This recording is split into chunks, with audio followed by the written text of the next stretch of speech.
Hello students, welcome to our channel unique learning lab. বলো সবাই কেমন আছো? আশা করছি সবাই ভালো আছো। আমি রাজন আছি তোমাদের সঙ্গে। আজকে আমরা কম্পিটিটিভ ম্যাথামেটিক্সের প্র্যাকটিস সেট 7 করব।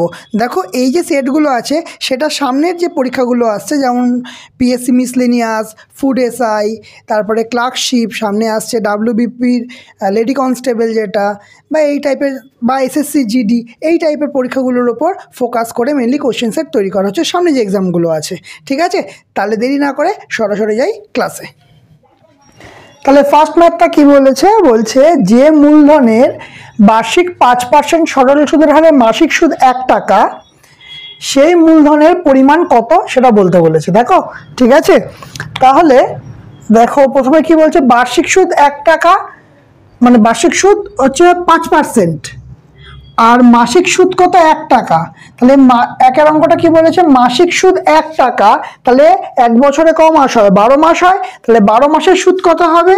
12 টাকা। ঠিক কি না? 12 মাসের সুদ হবে 12 টাকা। 12 টাকা সুদ পাচ্ছে ক টাকার ওপর? 12 টাকা সুদ পাচ্ছে ক টাকার ওপর জানি না, আমাকে সেটাই বার করতে হবে। সিম্পল কথা। তাহলে আমরা সূত্র জানি কি? I is equal to PT R by 100। I এর ভ্যালু কত? সুদ। আচ্ছা, আই মানে কি? সুদ। পি মানে আসল, টি মানে সময়, আর মানে হচ্ছে রেট অফ ইন্টারেস্ট। ঠিক আছে, পি কত আমি জানি না। পি কত? টি কত? টি এর ভ্যালু বার্ষিক বলেছে, 1 বছরের হিসাব নিকাশ বলেছে, তাই জন্য এখানে হবে 1, আর হচ্ছে 5% করে সুদের হার। ঠিক আছে, বাই 100 কত হচ্ছে? 20। তাহলে এখান থেকে পি এর ভ্যালু কত হবে? সরাসরি গুণ হয়ে যাবে, 12 আর 20, 12 দুগুণে 24, তাহলে 240। অপশন সি হচ্ছে আমাদের প্রথম অঙ্কের আনসার। ক্লিয়ার হয়েছে? চলো তারপরটা দেখি। তারপরটা কি বলেছে? লুপ্ত সংখ্যা নির্ণয় করো। কি কি দিয়েছে? 336, 168, 84, তারপরে হচ্ছে 42, তারপরে হচ্ছে 21, তারপর হচ্ছে কোশ্চেন মার্ক। এবার হচ্ছে কোনটা? দেখো এখানে সবার প্রথম কথা, কোনো লজিক খুঁজে পাও কিনা সেটা সবার প্রথম দেখার। দেখো লজিক কি আছে, কিছু কি বোঝা যাচ্ছে? দেখো 21-এর পর আছে 42, এটাই এখান থেকে মোটামুটি বুঝতে পারবে। তারপরে কি আছে? 42-এর পরে আছে 84। তার মানে একটা জিনিস ভালো করে খেয়াল করে দেখো, এইগুলো into two into two into two, প্রত্যেকটার সঙ্গে ইন্টু টু করে আসছে, প্রত্যেকটার সঙ্গে মাল্টিপ্লাইড বাই 2 করে আসছে। তাহলে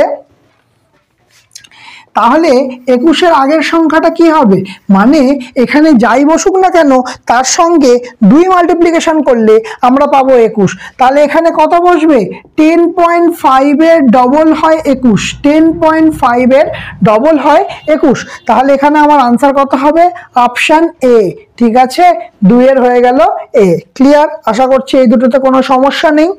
দেখো এবার 3 নম্বর পজিশন, 3 নম্বর অঙ্কে কি বলছে? 3 নম্বর বলছে একটি ক্যাম্পে 4000 জনের 190 দিনের খাদ্য মজুদ ছিল। ভালো কথা। 30 দিন পরে 800 জন চলে গেল। 30 দিন পরে কতজন চলে গেল? 800 জন চলে গেল। বাকিদের অবশিষ্ট খাদ্যে কতদিন চলবে? ঠিক আছে, 4000 জনের 190 দিন খাদ্য মজুদ ছিল, কিন্তু 30 দিন খেয়ে ফেলেছে।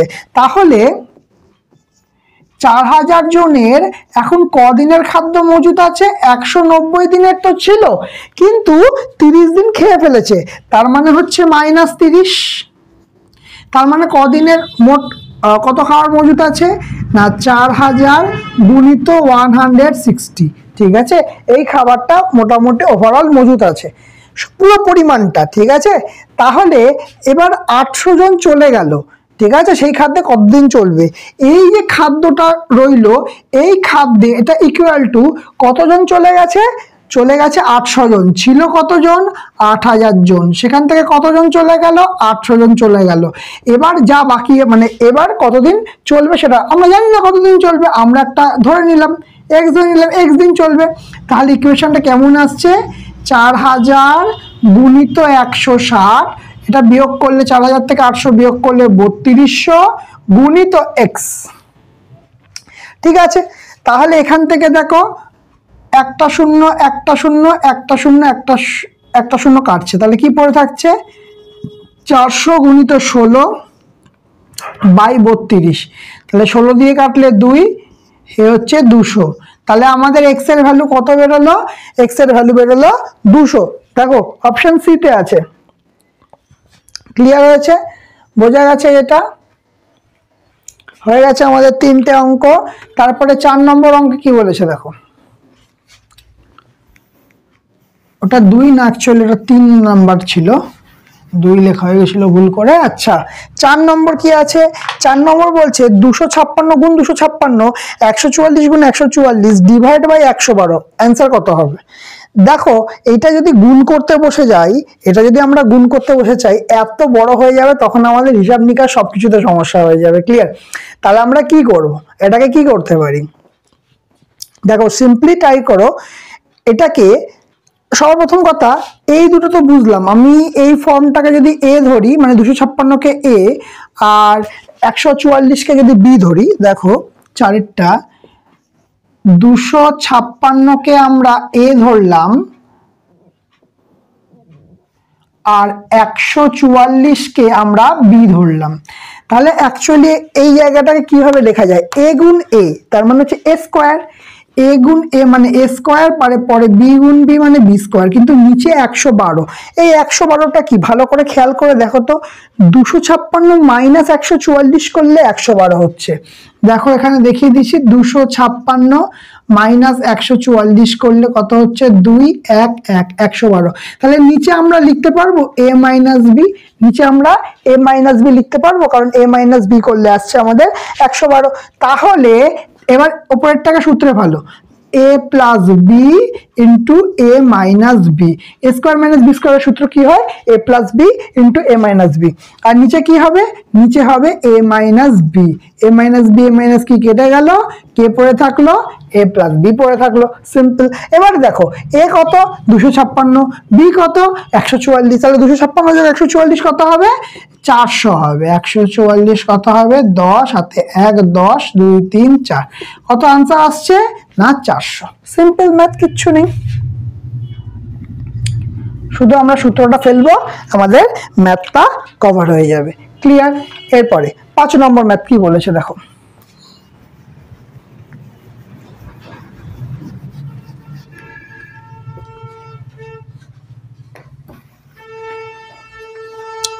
দেখো 5 নম্বর বলেছে ঘড়িতে 3টে বেল বাজতে 3 সেকেন্ড সময় নেয়, 9টার বেল বাজতে কত সময় নেবে? আচ্ছা যখন 3টে বেল বাজবে, ঠিক আছে, তখন ব্যাপারটা কেমন হবে? দেখো 3টে বেল, এই একটা ঢং বেল বাজলো, ঢং বেল বাজলো, ঢং বেল বাজলো, 3টে বেল আমাদের বাজলো, ঠিক আছে। এই যে 3টে বেল বাজার জন্য গ্যাপ কটা হচ্ছে? এই একটা গ্যাপ, এই একটা গ্যাপ, এই একটা গ্যাপ, এই একটা গ্যাপ, তাহলে মোট কটা গ্যাপ হচ্ছে না? 2টো গ্যাপ। তাহলে 2টো গ্যাপের জন্য কতক্ষণ সময় লাগছে না? 3 সেকেন্ড সময় লাগছে। তাহলে একটা গ্যাপের জন্য কত সেকেন্ড সময় লাগবে? 3/2 সেকেন্ড সময় লাগবে। এটা তো কোনো সমস্যার কথা নয়। এবার বলেছে 9টার বেল বাজতে, 9টা বেল, 9খানা বেল, গ্যাপ কত? n-1 মানে 8খানা গ্যাপ। এখানে ছিল 3খানা বেল, মানে 3-1 মানে 2খানা গ্যাপ। এখানে আছে 9টা বেল, 9টা বেল বাজবে, তার মানে 8খানা গ্যাপ হবে। আর 8খানা গ্যাপের জন্য কত হবে? 8খানা গ্যাপের জন্য 3/2 গুণিত 8, 4 3 4 12 সেকেন্ড সময় লাগবে। কতক্ষণ সময় লাগবে? 3 4 12 সেকেন্ড সময় লাগবে। ক্লিয়ার হয়েছে? বোঝা গেল পুরোটা? চলো 6টা কি বলেছে? 6টা বলেছে ভগ্নাংশগুলোর গসাগু। আচ্ছা যখন কখনো ভগ্নাংশ থাকে, আগের ইয়েতেও বলেছিলাম, আগের যে সেটটা ছিল সেটাতেও বলেছিলাম, যখন কোনো ভগ্নাংশর গসাগু বলা হয়, তখন লবগুলোর কি হয়? গসাগু, আর হরগুলোর কি হয়? লসাগু। লবগুলোর কি হয়? গসাগু, আর হরগুলোর কি হয়? লসাগু।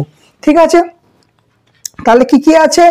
2 কতটা? এটা 6টা, 2/3, 4/5, 6/7, ওপরের গুলো গসাগু। তাহলে 2 4 6 কি হবে? গসাগু। আর কি হবে? 3 5 7 লসাগু। তাহলে 2 4 আর 6 গসাগু কত হবে? সবসময় 2 4 6 গসাগু হবে 2, আর 3 5 আর 7 লসাগু কত হবে? দেখো 5 7 35, 35 গুণ 3 5 15 5 হাতে 3 3 105। ঠিক আছে, তাহলে আমাদের ভগ্নাংশ মানে আমাদের গসাগুটা কত হবে, যে 2/105, 2/105। অপশন অপশন অপশন 2/105 এখানে আছে। বোঝা গেছে? ক্লিয়ার হয়েছে? লাস্ট অঙ্ক মানে এইটা লাস্ট অঙ্ক, 7 নম্বরের অঙ্কটা কি বলেছে, পিতা পুত্রের বয়সের সমষ্টি কত বলেছে, 100 বছর। পিতা পুত্রের বয়সের সমষ্টি বলেছে 100 বছর। 5 বছর পূর্বে তাদের বয়সের অনুপাত দিয়ে দিয়েছে 2:1, তাহলে 10 বছর পর তাদের বয়স কত হবে। সিম্পল জিনিস দেখো, কতটা, এটা 7-এরটা বলছে ফাদার আর সন, তাহলে এদের বয়সের যোগফল কত, 100 বছর। বর্তমানে 5 বছর আগে পূর্বে তাদের বয়সের অনুপাত দিয়ে দিয়েছে, কিন্তু 5 বছর আগে তাদের বয়স কত হবে। 5 বছর আগে তাদের বয়স কিন্তু 5 বছর করে কম হবে, পিতারও 5 বছর কম হবে, পুত্রেরও 5 বছর কম হবে, তাহলে 5 5 10 বছর পর কম হবে, তাহলে 10 বছর কম হবে। 90 বছর হবে 5 বছর আগে, 5 ইয়ার এগো হবে 90 বছর। এবার এই অনুপাত তো কত দিয়েছে, 2:1। এই অনুপাত কত দিয়েছে, 2:1। 2:1 মানে কত, অ্যাড করলে কত হবে, 3। এই 3 এর মানে হচ্ছে 90। তাহলে 1 এর মান কত হবে, 1 এর মান হবে হচ্ছে 30, মানে 90/3 মানে হচ্ছে 30। তাহলে এখান থেকে কি বলতে পারবো, 5 বছর আগে, এটা কিন্তু 5 ইয়ার এগো।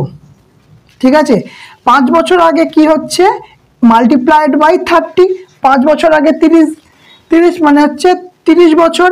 এটা কার হচ্ছে, পুত্রের বয়স হচ্ছে। আচ্ছা, 5 বছর আগে পিতার বয়স কত হচ্ছে, 30 দুগুণে 60, কে হচ্ছে, এটা পিতা। ক্লিয়ার? পিতা পুত্রের বয়স তো পেয়ে গেলাম। এবার কি হচ্ছে, কি বলেছে, 10 বছর পরে তাদের বয়স কত হবে। তাহলে পিতার বয়স 10 বছর পরে কত হবে, 70। পুত্রের বয়স 10 বছর পরে কত হবে, 40। ঠিক আছে, বোঝা গেছে? ক্লিয়ার হয়েছে? কিন্তু আমি বলবো এটা ভুল হয়েছে। কেন ভুল হয়েছে? ভুল হয়েছে এই কারণের জন্য, এটা 5 বছর আগের বয়স 60, তাই না, কিন্তু বর্তমান বয়স কত, 65, তাই নয় কি? তার এখান থেকে 10 বছর পরে বলেছে, তাহলে 75। এই ভুলটা কিন্তু এক্সাম হলে খুব হয়, সেই জন্য আরো তোমাদের করে দেখালাম। এটা কিন্তু একদম ভুল করবে না। ক্লিয়ার হয়েছে? 30 বছর, 30 বছর পুত্রের, তাহলে 30 বছর হচ্ছে 5 বছর আগে ছিল, বর্তমানে কত, তাহলে 35। 10 বছর পরে কত হবে, 45। তাহলে পিতার বয়স হবে 75, পুত্রের বয়স হবে 45। ক্লিয়ার হয়েছে? চলো নেক্সট দেখো, 8-এরটা কি বলছে, 10 টাকা লিটার দরে 12 লিটার দুধে কত লিটার জল মিশ্রিত করলে 8 টাকা লিটার দরে বিক্রি করা যাবে। ভালো কথা, 10 টাকা হচ্ছে প্রতি লিটার দাম, এমন 12 লিটার দুধ নিয়েছে, বাহ। এখানে কি করবে, জল মেশাবে, যার ফলে 8 টাকা লিটার দরে বিক্রি করা যাবে। বোঝা গেল? তাহলে এটা করার সবচেয়ে সহজ উপায় হচ্ছে অ্যালিগেশন লাগিয়ে দাও। সবচেয়ে সহজ উপায় কি, অ্যালিগেশন লাগিয়ে দাও। অ্যালিগেশন অলরেডি তোমাদের শিখিয়েছিলাম। কি বলেছে দেখো, 10 টাকা লিটারের দুধ আছে, তার সঙ্গে কি মিশিয়েছি, জল মিশিয়েছি। এর জলের দাম কত, কল থেকে ধরে জল মেশাচ্ছি, জলের দাম 0 টাকা, জলের দাম 0 টাকা। ক টাকা করে বিক্রি করছি, 8 টাকা করে বিক্রি করছি। অ্যালিগেশন লাগালে কি করতে হবে, সিম্পল, এটা থেকে এটা বিয়োগ, এটা থেকে এটা বিয়োগ। 10 থেকে 8 বিয়োগ করলে কত পাবো, 10 থেকে 8 বিয়োগ করলে পাবো 2, আর 8 থেকে 0 বিয়োগ করলে কত পাবো, 8। এই হচ্ছে এদের অনুপাত, ছোট করে নিলে 4:1। তাহলে এই দামের অনুপাত থেকে যদি অ্যালিগেশন লাগাই, আমি পরিমাণ, ওজনের অনুপাতটা পাবো। ঠিক আছে, ওজন বা পরিমাণ বা আয়তন, এদের অনুপাত পাবো। এখানে কি বলেছে, কতখানি দুধ আছে, 12 লিটার দুধ আছে। কত লিটার দুধ আছে, 12 লিটার দুধ আছে। কত লিটার দুধ আছে, 12 লিটার দুধ আছে। কত দিয়ে মাল্টিপ্লাই হচ্ছে, 4কে 3 দিয়ে মাল্টিপ্লাই হচ্ছে। এখানে কত লিটার জল থাকবে, এখানে গুণ 3 হবে, তাহলে 3 লিটার জল। দেখো এখানটাকে যেটা ধরেছিলাম সেটা কি ছিল, জল। এখানে যেটা ধরেছিলাম সেটা কি ছিল, দুধ। তাহলে অনুপাত যেটা আসবে এইটাও কিন্তু দুধ হবে, এইটাও কিন্তু জল হবে, ঠিক আছে। সেই হিসাবে 3 লিটার জল, আর যদি 12 লিটার তো বলেই দিয়েছে দুধ, তাহলে কতখানি মেশাতে হবে না 3 লিটার জল মেশাতে হবে। কতখানি মেশাবে, 3 লিটার জল মেশাবে। Option A. বোঝা গেল। 9টা কি বলেছে দেখো, বলছে প্রকৃত ভগ্নাংশ এবং তার অনন্যকের পার্থক্য হচ্ছে 7/12। ভগ্নাংশটি কত? দেখো আমরা এটা দুটো প্রসেস বলবো, একটা বেসিক প্রসেস যেটা আমরা সাধারণভাবে করে থাকি, আর একটা হচ্ছে এক্সাম ট্রিক্স। প্রথমে দেখো 9টা যদি আমরা করি, একটা ভগ্নাংশ হচ্ছে x/y, তার অনন্যক কি হবে y/x, ঠিক আছে। এদের পার্থক্য কত বলেছে, 7/12। ভালো কথা, 7/12। এবার যদি আমরা করি তাহলে কি হবে, এখানে xy x² মাইনাস y² সমান 7/12। এবার কোনাকুনি করলে 12 x² মাইনাস, আচ্ছা এখানে কোনাকুনি গুণ করলে 7xyটা অলরেডি এপাশে নিয়ে এলাম, 7xy আর মাইনাস 12y² সমান 0। 12 12 144, তাহলে হচ্ছে 4 আর 3 করে আসবে, তাহলে 4 4 16 মাইনাস 9 7 হয়ে যাবে। কত হবে, 12x² minus 16 minus 9 xy minus 12y² সমান 0। 12x² মাইনাস 16xy মাইনাসে মাইনাসে প্লাস 9xy মাইনাস 12y²। তাহলে এখান থেকে কত কমন যাচ্ছে, 4, 3 4 12, সরি 4x কমন যাবে, এখান থেকে 4x কমন যাবে, 3 4 12 আর 4 4 16 4y, ঠিক আছে। বোঝা গেছে। আচ্ছা আচ্ছা, এখানে একটা x হবে, কারণ এখানে একটা x কমন গেছে আর একটা x তো আছে, তাহলে এখানে 3x হবে, ঠিক আছে। প্লাস এখান থেকে কত কমন যাচ্ছে, 3y কমন যাচ্ছে, তাহলে এখানে 3 3 এ 9, 3x মাইনাস 3 4 এ 12 4y সমান 0। তাহলে দুটো থেকে কি কমন যাচ্ছে, 3x মাইনাস 4y আর 4x প্লাস 3y সমান 0। তাহলে একটা আসছে 3x মাইনাস 4y সমান 0, আর একটা আসছে 4x প্লাস 3y সমান 0, ঠিক আছে। এখান থেকে 3x সমান 4y, তাহলে x/y সমান হচ্ছে 4/3, আর একটা আসছে 4x সমান মাইনাস 3y, x/y সমান মাইনাস 3/4। দেখো 4/3 আর মাইনাস 3/4 এটা দুটো আসছে, মাইনাস 4/3 মাইনাস নেই, তাহলে অপশন বি হবে। বোঝা গেল, অপশন বি হবে। এবার বলবো আমি কেন এত বড় করব, আমি এটা দেখো এই প্রসেসটা একটু জেনে রাখা অবশ্যই উচিত আমাদের, কারণ এক্সাম হলে না কি পরিস্থিতি হয় বলা যায় না। এটা আমাদের বেসিক রুলস, এটা পরীক্ষার হলে করতে গেলে কিন্তু তোমার টাইম খেয়ে নেবে। এইটা হচ্ছে বেসিক প্রসেস, কিন্তু আমাদের টাইম খেয়ে নেবে। তাহলে আমরা কি প্রসেস করব, শর্ট প্রসেসে করব। তাহলে শর্ট প্রসেসটা কেমন করব দেখো, সেটা হচ্ছে সবার প্রথম হচ্ছে আমরা অপশন টেস্ট করব। কি বলছে দেখো, প্রথম অপশনে যাই, প্রথম অপশনে আছে -4/3, তাহলে এর অনন্যক কি হবে, -3/4, তাই তো। এদের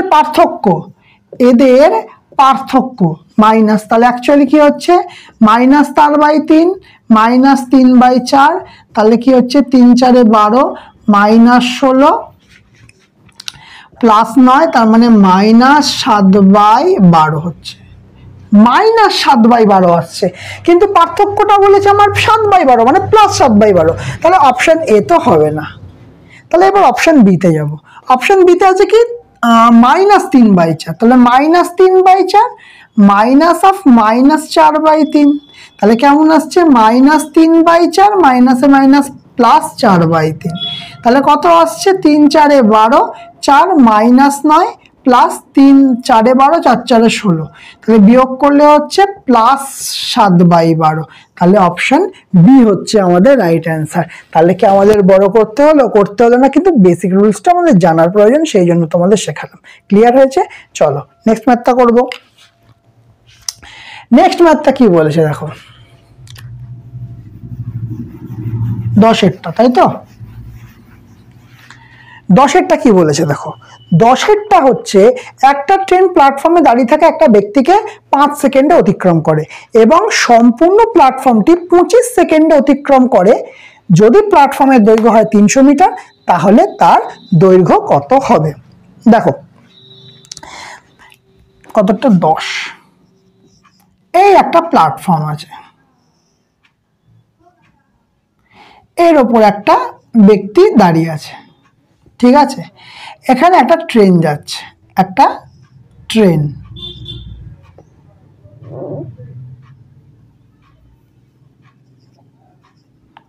এটা ট্রেন, এটা প্ল্যাটফর্ম, ঠিক আছে, একদম সাধারণভাবে বুঝবে। এটা ট্রেন, এটা প্ল্যাটফর্ম। এবার এই ট্রেনটাকে যদি এই প্ল্যাটফর্মটাকে অতিক্রম করতে হয় তাহলে ট্রেনটার প্ল্যাটফর্মের দৈর্ঘ্য প্লাস নিজের দৈর্ঘ্যকে অতিক্রম করতে হবে, ঠিক এটা। তাহলে প্ল্যাটফর্মের দৈর্ঘ্য প্লাস নিজের দৈর্ঘ্য অতিক্রম করতে কত টাইম লাগছে? 25 সেকেন্ড টাইম লাগছে। কত টাইম লাগছে? 25 সেকেন্ড টাইম লাগছে।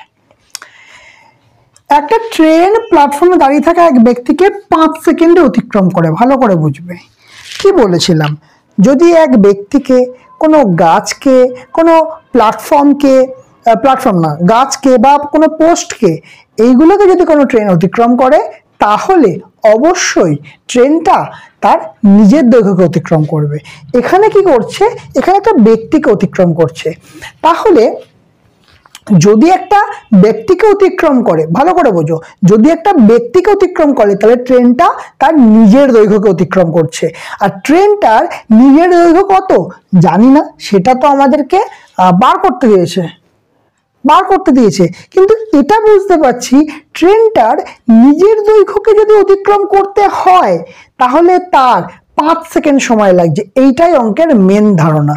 তাহলে 5 সেকেন্ড সময় লাগছে, কারণ ব্যক্তিকে অতিক্রম করছে সেই জন্য 5 সেকেন্ড সময় লাগছে। তাহলে ট্রেনটার নিজের দৈর্ঘ্যকে অতিক্রম করতে কতক্ষণ সময় লাগছে? 5 সেকেন্ড সময় লাগছে। তাহলে যদি আমরা মাইনাস করি, এটা মাইনাস করলে কেটে যাবে, তাহলে প্ল্যাটফর্মকে অতিক্রম করতে কতক্ষণ টাইম লাগছে? 20 সেকেন্ড টাইম লাগছে। এইটাই হচ্ছে দেখা, শুধু প্ল্যাটফর্মটুকুনি, নিজের দৈর্ঘ্যটা ছাড়া শুধু প্ল্যাটফর্মটুকুনি যাচ্ছে, তাহলে কতক্ষণ লাগছে? 20 সেকেন্ড লাগছে। ক্লিয়ার? পুরোটা অতিক্রম করতে, মানে ট্রেনটা, মানে ধরো এটা ধরো প্ল্যাটফর্ম, ঠিক আছে, এখান থেকে শুরু করলো, এইখানে গেল, এইখান থেকে মাথাটা শুরু হলো, পেনের মাথাটা, এটা ট্রেন, ঠিক আছে, এইখান থেকে এইখানে গেল, এটা করতে কিন্তু 20 সেকেন্ড টাইম লাগছে। যখন এই পুরোটা চলে যাচ্ছে তখন 25, মানে যখন পুরোটা চলে যাচ্ছে তখন 25 সেকেন্ড টাইম লাগছে। তাহলে 20 সেকেন্ডে কোথা থেকে এখান থেকে এখানে যাচ্ছে, মানে প্ল্যাটফর্মটুকুনি যাচ্ছে, মানে কতখানি যাচ্ছে? 300 মিটার যাচ্ছে। তাহলে 20 সেকেন্ডে যাচ্ছে কতখানি? 300 মিটার। এখানে কিসে দিয়েছে? 300 মিটার। ওকে, ঠিক আছে। তাহলে কি হচ্ছে?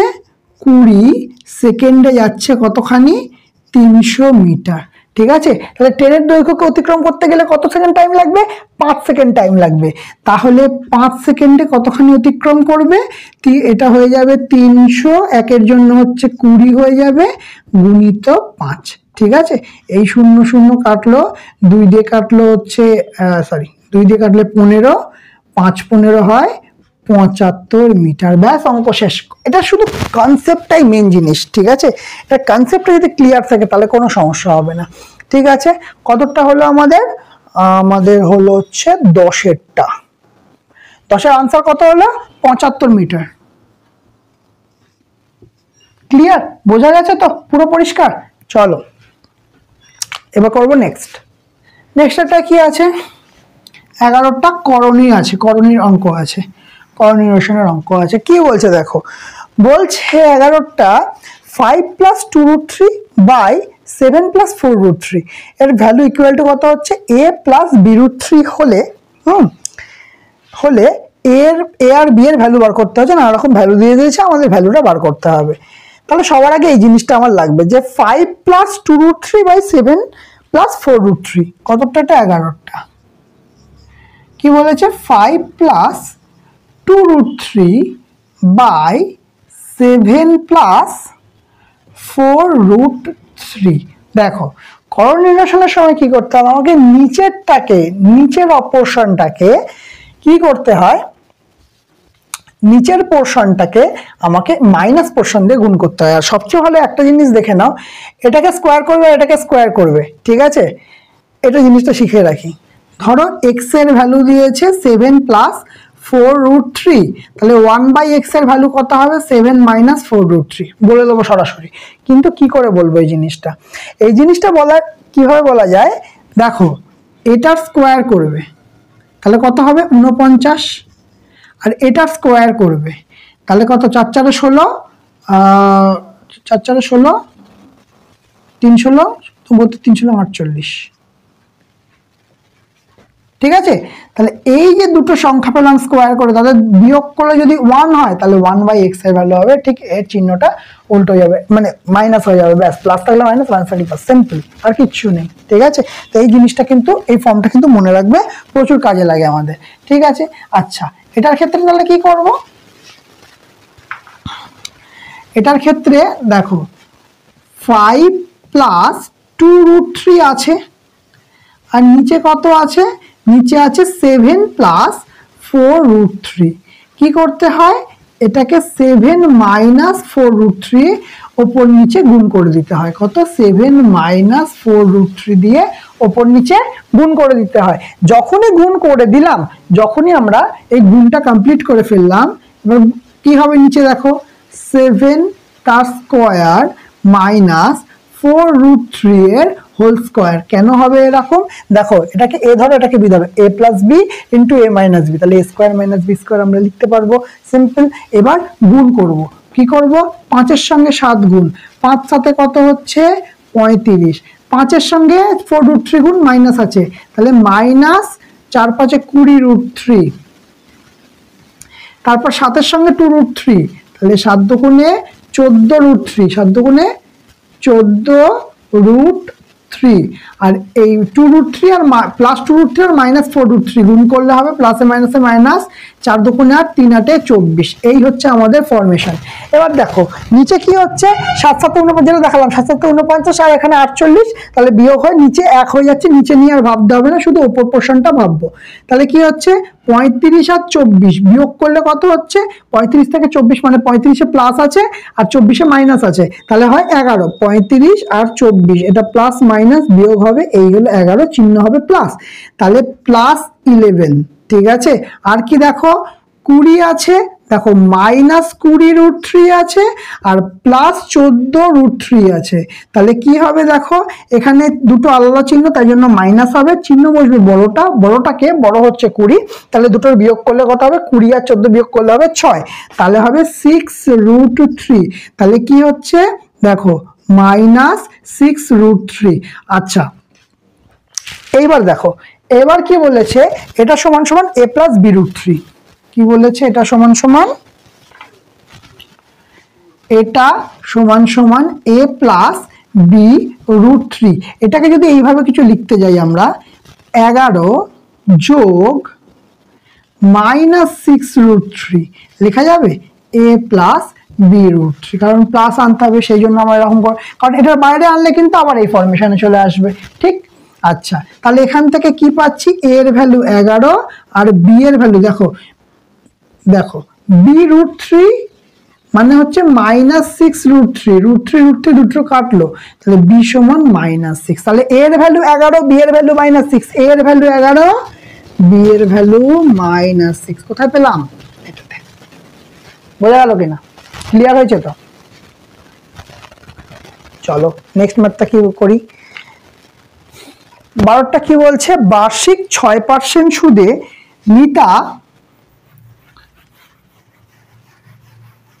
কি বলেছে? বার্ষিক 6% সুদে নিতা প্রথম 3 বছরের জন্য, বার্ষিক 9% সুদে পরবর্তী 5 বছরের জন্য, এবং বার্ষিক 13% সুদে 8 বছরের পরবর্তী সময়ের জন্য, মানে অ্যাকচুয়ালি পরবর্তীটা আগে হবে, পরবর্তী 8 বছরের জন্য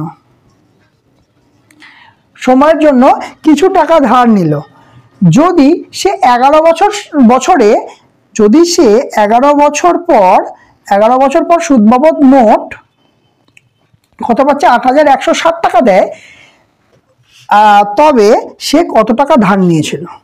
ঠিক আছে, তাহলে প্রথম 3 বছর 6%, পরবর্তী 5 বছর 9%, তার পরবর্তী 8 বছর 13%, তাহলে 11 বছর দিয়ে দিয়েছে। কিন্তু একটা জিনিস দেখো, এখানে কত বছর আছে, 3 আর 5 মানে 8 বছর, 8 আর 8 16 বছর, কিন্তু আমার এখানে হিসাব আছে 11 বছরের, তার মানে কিন্তু আমরা 11 বছর হিসাব করবো, কারণ 3 বছর 5 বছর 8 বছর, 8 আর 3 11, মানে আমরা 13% করে 3 বছর হিসাব করব, তাহলে আমার হিসাব কিন্তু মিটে যাবে। ঠিক আছে, তাহলে অঙ্কটা করা যাক। দেখো কি বলছে। ওকে, 6% 3 বছর, কতটা এটা 12। আমি জানি না কত টাকা ধার নিয়েছে, আমি ধরে নিলাম x টাকা ধার নিয়েছে। প্রথম 3 বছর 6%, 3 বছর 6% বাই 100 যোগ পরবর্তী 5 বছর কত পার্সেন্ট, 9% বাই প্লাস 100। দেখো পরবর্তী 5 বছর 9%। এবার পরবর্তী 8 বছর, 8 বছর তো নেব না, কারণ 5 আর 3 8, আর 3 বছর লাগবে, সেই 3 বছর কত পার্সেন্ট করে যাচ্ছে, 13% করে যাচ্ছে। তাহলে x ইন্টু 3 কত পার্সেন্ট, 13% করে যাচ্ছে বাই 100। এই যে সব সুদ নিয়ে কত হয়েছে আমাদের, 8160। কত হয়েছে, 8160। ঠিক আছে, এবার কি করব, 3 6 18, এই 100 গুলো না সব লসাগু হয়, এই পাশে গুণ হয়ে চলে যাবে, ওটা নিয়ে ভাববো না। 3 6 18x plus 5 9 45x plus 3 13 39x সমান 8 1 6 0 গুণিত লসাগু 100 বলে সরাসরি 100 হয়ে গেল। ঠিক আছে, এবার কি করব, দেখো 30 40 50 60 70 80, 80 আর এখানে কত আছে, 8 দুগুণে 16 কে 17, 17 18 19 20 21 22, তাই তো। তাহলে 2 8 9 10 যোগ করে সব ওভারঅল কত আসছে, 102। তাহলে 102x। ঠিক আছে, বোঝা গেছে। আচ্ছা,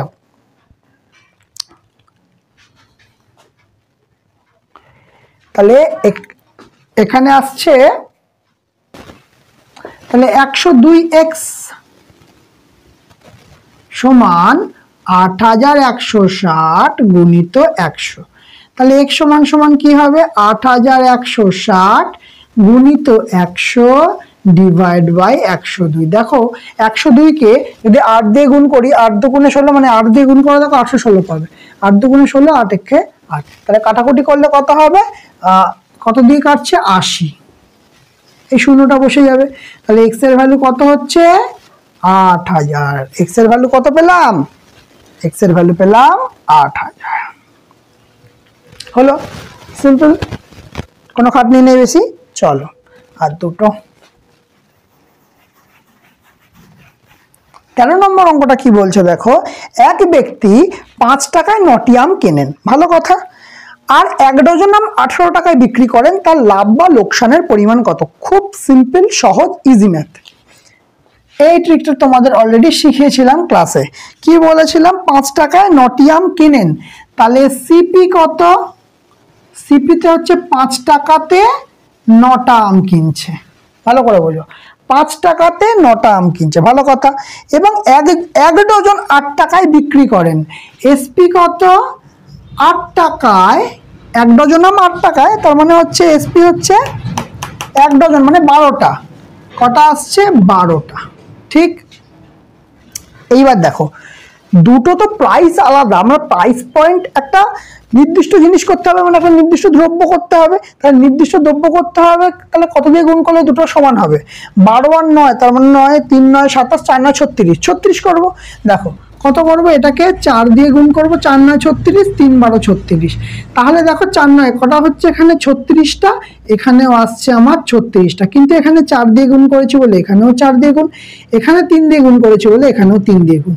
তাহলে সিপি কত হচ্ছে, সিপি হচ্ছে 4 5 20, এসপি কত হচ্ছে 3 8 24।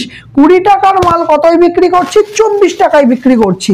20 টাকার মাল কতই বিক্রি করছি, 24 টাকায়। কত লাভ হচ্ছে, 4 টাকা লাভ হচ্ছে। কার উপর লাভ হচ্ছে, সিপির উপর লাভ হয়। সিপি কত, সিপি হচ্ছে 20 টাকা গুণিত 100, হয়ে গেল কাটাকুটি। 20 5 2 10, তার মানে 4 5-এ 20% কি হয়েছে, প্রফিট হয়েছে, কারণ এসপি বেশি তাই জন্য আমরা বলবো প্রফিট হয়েছে। ক্লিয়ার, বোঝা গেছে? চলো লাস্ট অঙ্কটা কি বলেছে, এক ব্যক্তি 10টা ভেড়া ও 5টি শূকর, কি বলছে 10টা ভেড়া 5টি শূকর কিনলেন 6,000 টাকায়। যদি কি বলেছে, যদি ভেড়ার গড় দাম 450 টাকা হয় তাহলে শূকরের গড় দাম কত? তাহলে 450 টাকা দিয়ে মানে একটার দাম 450 টাকা, এরকম এরকম কটা কিনেছে, 10টা কিনেছে, তাহলে কটা ভেড়া, 14। ভেড়ার দাম কত, ভেড়ার দাম হচ্ছে 10টা 450 টাকা করে, তাহলে 4,500 টাকা। ঠিক আছে, এটা হচ্ছে ভেড়ার দাম। আচ্ছা, ভেড়ার দাম পেয়ে গেলাম। এরপরে কি হচ্ছে, শূকর 5টি শূকর, বাকি টাকা কত আছে, 6,000টা তো ওভারঅল দাম, 4,500 তো কিনেছে, ঠিক আছে, ভেড়া কিনেছে, তাহলে বাকি টাকায় কি কিনবে, বাকি টাকায় শূকর কিনবে। কটা শূকর কিনবে, 5টি শূকর কিনবে। তাহলে 5টা শূকরের দাম কত, 1500 টাকা। একটা শূকরের দাম 1500/5 মানে 300 টাকা। 1500/5 মানে 300 টাকা। তাহলে option C is the right answer. বোঝা গেছে? ক্লিয়ার হয়েছে? তো বলো আজকে আমাদের ক্লাসটা কেমন লাগলো? যদি ভালো লেগে থাকে অবশ্যই লাইক করবে, কমেন্ট করবে আর শেয়ার করবে। আর যারা চ্যানেলটাকে নতুন আছো তারা অবশ্যই চ্যানেলটাকে সাবস্ক্রাইব করে দেবে, পাশে থাকা বেল আইকনটা অবশ্যই ক্লিক করে দেবে। তো আজকের মতো আমাদের ক্লাস এখানেই শেষ।